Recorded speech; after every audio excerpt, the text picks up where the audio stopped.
오늘 원고가 고정이 안 됩니다. 저도 이제 탭을 써야 되겠습니다. 자,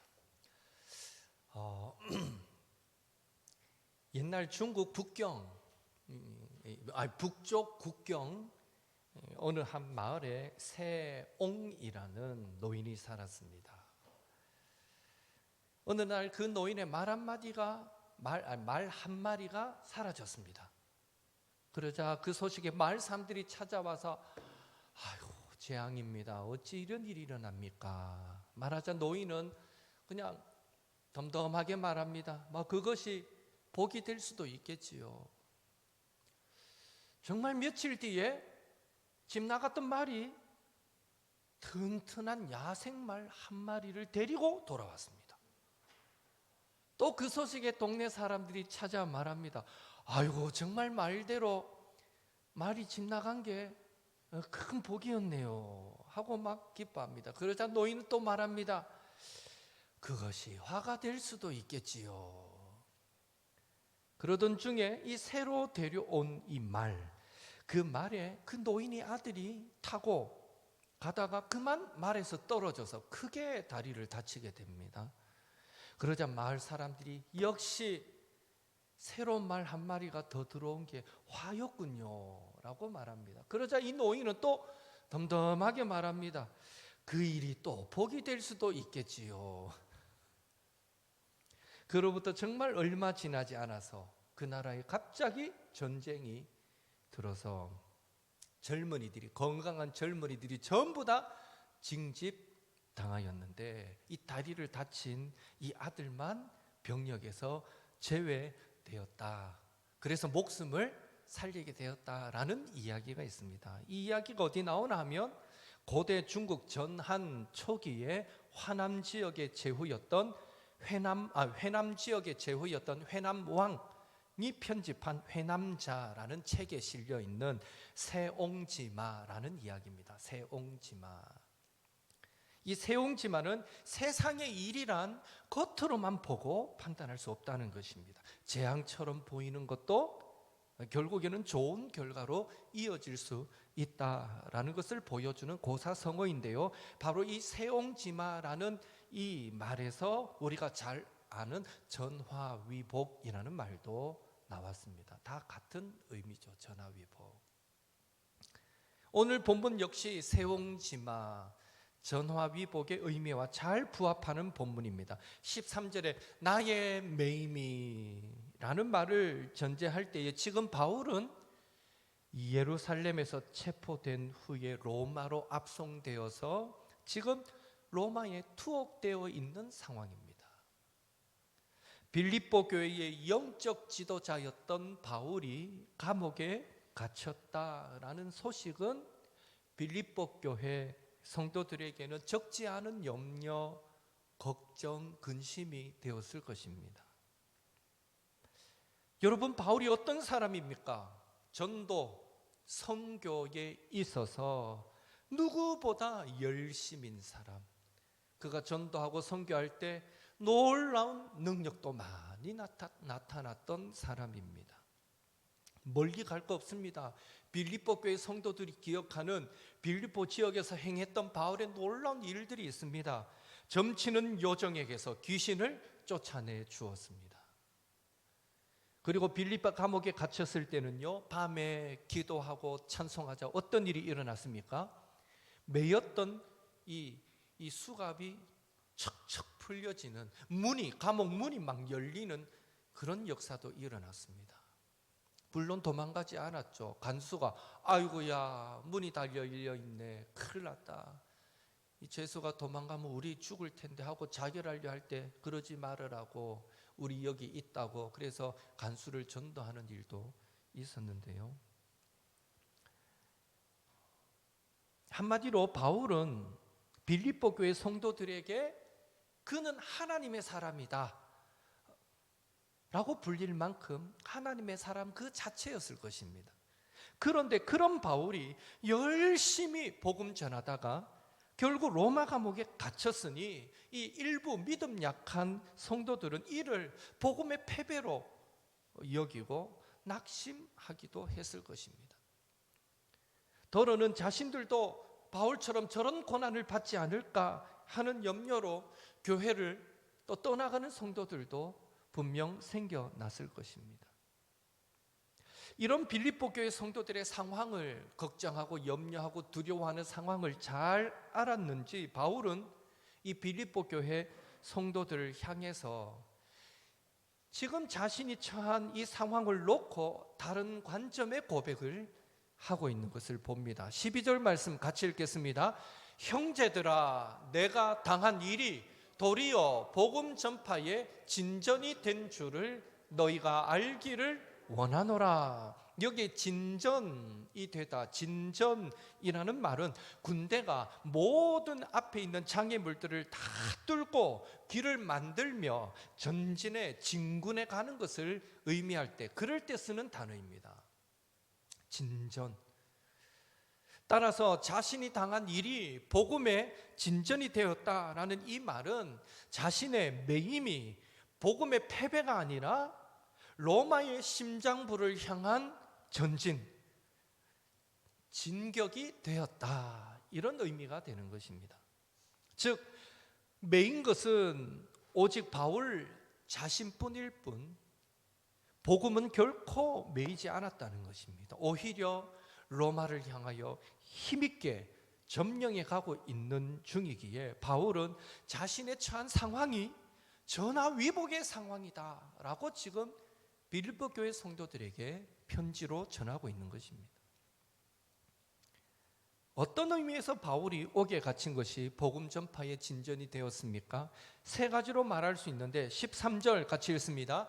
이러므로 나의 매임이 그리스도 안에서 모든 시위대 안과 그 밖에 모든 사람에게 나타났으니. 이 말의 의미는요, 바울이 옥에 갇히고 바울을 감시하는 과정에서 많은 군사들이 바울을 통해서 복음을 접하게 되었다라는 의미입니다. 당시 로마 황제 직속에 두었던 시위대의 숫자는 4,500명 정도의 규모였다고 합니다. 시위대의 숫자는. 그 시위대가 돌아가면서 지금 황제에게 가는 죄수니까 함부로 다룰 수 없잖아요. 잘못하면 큰일 나니까. 그래서 시위대가 맡았는데 이 4,500명 정도의 군사들이 번갈아 가면서 바울을 감시했다라고 했을 때 분명 그들 중에 많은 사람들이, 많은 사람이 아니라 분명 보쳐 서기 위해 오는 모든 사람에게 바울은 복음을 전했을 것이다 라고 우리는 추정할 수 있습니다. 그리고 그 당시의 감옥은 오늘 우리가 생각하는 교도소의 개념은 아닙니다. 가택연금입니다. 집에 있지만 밖으로 못 나가는 겁니다. 그래서 군사들이 문에서 지키는 겁니다. 잠시 화장실 간다고 들어올 수도 있습니다. 충분히 만나고 교제할 수 있는 그런 상황의 감옥이었기 때문에 얼마든지 지키는 군사들에게 복음을 전할 수 있었고, 그렇게 1년, 2년 머무는 동안에 가택연금 상황에서 여러 사람들에게 복음을 전하고, 그럼 복음을 들은 이 군사들이 집으로 돌아가면 아내에게 오늘 바울이란 죄수한테 들었는데 예수란 사람 얘기를 들었어 하고 또 전했을 수도 있다는 거죠. 이 신학자들의 상상력, 추측입니다. 그래서 적어도 바울이 감옥에 갇혔을 때에 약 9,000명 이상의 사람에게 복음이 전해지지 않았을까, 그렇게 추정을 합니다. 정말 그런지 아닌지는 알 수 없어요. 그러나 그렇게 추정을 해봅니다. 분명한 것은 그들 중에는 일부 회심하는 자들도 있었을 것이고요. 그래서 로마 성교의 돌파구가 되었을 것입니다. 따라서 바울은 자신의 매이는 것이 13절에도 나오듯이 모든 시위대 안과 그 밖의 사람에게 나타났다라고 했는데 도리어 많은 자들에게 복음이 전파될 수 있었으니 이것은 유익하다라고 바울은 고백하고 있습니다. 그리고 14절 같이 읽습니다. 형제 중 다수가 나의 매임으로 말미암아 주 안에서 신뢰함으로 겁없이 하나님의 말씀을 더욱 담대히 전하게 되었느니라. 또 한 가지 놀라운 사실은 바울의 매임으로 말미암아 로마 교회 성도들 사이에서 복음으로 인한 긍정적인 변화들이 일어났다라는 것입니다. 성경 표현대로라면 예전 같지 않게 그들이 더욱 담대해져서 이제는 하나님의 말씀을 전하는 자로 변화되었다라는 것입니다. 바울이 갇혀서 전하지 못하는 그 전도, 그럼 이제 우리가 해야지 하는 이런 착한 뜻으로 복음을 전하는 자로 변화되어 버렸다라는 것입니다. 이야, 제가 바울이더라도요, 만약 그런 역사가 일어나면, 제가 복음 전하다가 감옥에 갇혔는데 그 일로 옥토교회 성도들이 목사님이 갇혔으니 우리가 더 열심히 전도하자 하고 여러분이 열심히 전도한다는 소식이 만약에 감옥에 있는 저한테 들리면 저도 기쁠 것 같아요. 그거는 정말 기쁜 일일 것 같아요. 바울이 매임으로 오히려 로마 교회 성도들이 더 바울이 못하는 전도 우리가 하자 하면서 전도하는 자로 바뀌었다. 그러니 바울은 자신의 매임이 도리어 복음 전파의 진전이 되었다라고 고백하고 있습니다. 마지막으로 15절에서 17절을 보면 심지어 바울은 자기를 시기하는 사역자들까지 투기와 분쟁으로 바울의 그 매여 있는 것, 그것의 괴로움을 더하게 할 줄로 생각하여 그리스도를 전파하는 일이 나타나더라 라고 기록하고 있습니다. 이 말은 그런 거죠. 기존의 로마 교회 지도자급에 있는 자들이 바울의 영향력이 적게 미칠 때는 자기들이 그래도 지도자로서 어느 정도 인정받고 많은 사람들이 또 자기들을 따르고 있는데, 이 바울이라는 존재가 워낙 강하니까 많은 사람들이 바울의 영향력 아래 들어가자, 나의 영향력에서 벗어나는 사람들이 많아지자 은근히 시기하고 질투하고 투기하고 분쟁하는 마음들을 그들 안에 가졌다는 것입니다. 그런데 바울이 감옥에 갇혔어요. 그러니까 이 시기했던 사람들의 마음속에 무슨 생각이 듭니까? 옳거니 기회가 왔다. 지금이 내가 빼앗겨버렸던, 마음이 나에게서 많이 멀어졌던 많은 사람들의 마음을 다시 내가 찾아올 때다. 지금이 내가 열심히 전해서 이제 나의 영향력을 더 많이 드러낼 때다. 이런 투기하고 분쟁하는 마음으로 전도하는 사람들이 생겨나더라라는 것입니다. 그러나 이런 현상을 두고 바울은 결과적으로 뭐라고 말합니까? 18절에서 거칠애로 하나 참으로 하나 어떤 방도로 하든지 결국 전파되는 것은 누구라고요? 그리스도니. 전파되는 것은 그리스도니라고 말하면서 자신의 매임이 도리어 어떤 형태로든지 복음 전파에 진전이 되었다라고 지금 바울은 고백하고 있는 것입니다. 정말 바울은 첫째 예수님께 미쳤고, 둘째 복음 전파에 미친 사람이다, 이런 생각이 듭니다. 모든 생각이 이 복음 전파의 전도에 맞춰져 있으니 모든 해석도 거기에 맞춰서 이런 은혜로운 해석이 가능하지 않습니까? 결론적으로 바울은 자신의 현실을 놓고 볼 때는 여전히 감옥에 갇혀 있는 상황이었기에 더 좋아진 것 아무것도 없었지만, 그가 살아가고자 했던 인생의 목적을 놓고 볼 때에, 하나님 앞에서의 그의 부르심을 놓고 볼 때 그의 매임이 복음의 진전을 이루는 더 좋은 결과를 낳았음을 알고 바울은 전심으로 기뻐하고 기뻐하였던 것입니다. 이런 바울의 신앙을 우리는 도리어의 신앙, 12절에 보면 도리어 하면서 마지막에는 내가 기뻐하고 기뻐했다, 도리어 기뻐하는 신앙, 목적이 이끄는 삶을 살아가는 신앙, 전화위복의 신앙, 그리 아니하실지라도 감사하는 신앙이다 라고 우리는 말할 수 있을 것입니다. 이런 신앙을 소유하였기에 바울은 자신의 매임이 복음 전파의 진전이 되었다는 그 기쁨 때문에 위로받아야 할 처지에 있으면서, 그렇잖아요. 감옥에 갇힌 사람이 위로받아야 됩니까? 안 갇혀 있는 밖에 있는 사람이 감옥에 있는 사람으로부터 위로를 받아야 됩니까? 당연히 감옥에 갇힌 사람이 위로받아야 되는데, 바울은 오히려 자기가 매여 있으면서도 편지를 써서 빌립보 교회 성도들에게 두려워하지 마십시오, 근심하지 마십시오, 염려하지 마십시오 하며 그 성도들을 위로할 수 있었던 것입니다. 오늘 우리 저와 여러분의 신앙의 모습은 어떻습니까? 예수님 안에서 전능하신 하나님, 실수가 없으신 하나님을 믿는 믿음으로 아무리 불리한 상황이라 하더라도 부정적으로 해석하지 않고 긍정적으로 해석하는 그런 바울의 신앙을 오늘 우리는 소유하고 있는지요?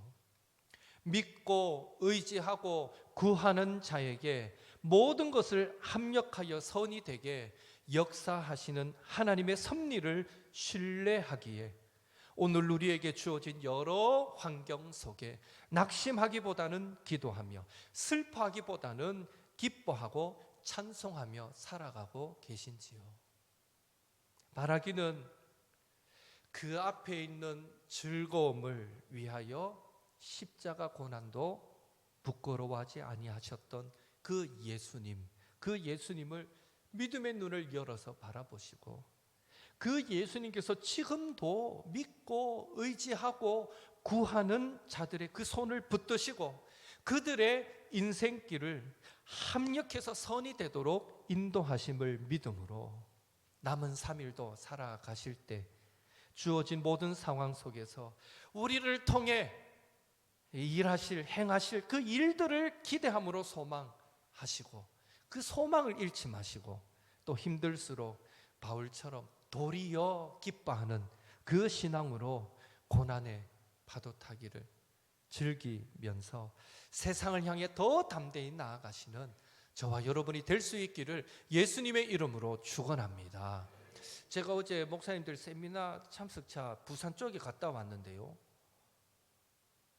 바다에서 서핑하는 사람들이 있더라고요. 이 추운 날씨에 얼마나 재밌으면 이 추운 바다에 그 서핑하겠다고 들어갑니까? 예. 근데 뭐 팩팩 넘어지면서도 그 서핑하는 사람들이 있더라고요. 바다에도 많이 한다고, 겨울에도 많이 한다고 하던데, 예, 그런 것 같아요. 우리가 하나님이 함께 하신다. 그리고 하나님이 함께 하시고 우리의 인생길을 섭리해 가시기 때문에 우리가 믿고 의지하고 구할 때 반드시 하나님은 합력해서 선한 열매 맺게 하실 것이다. 이 확신과 믿음이 있으면 어떤 파도 타기라도 즐겁고 재미있지 않겠습니까? 예, 그런 믿음의 담대함을 저와 여러분이 소유하시기를 바라고 이 3일도 더 믿음으로 담대히 살아가는 저와 여러분이 되시기를 한 번 더 예수님의 이름으로 축복합니다. 시선 우리 함께 찬양하고 기도하겠습니다.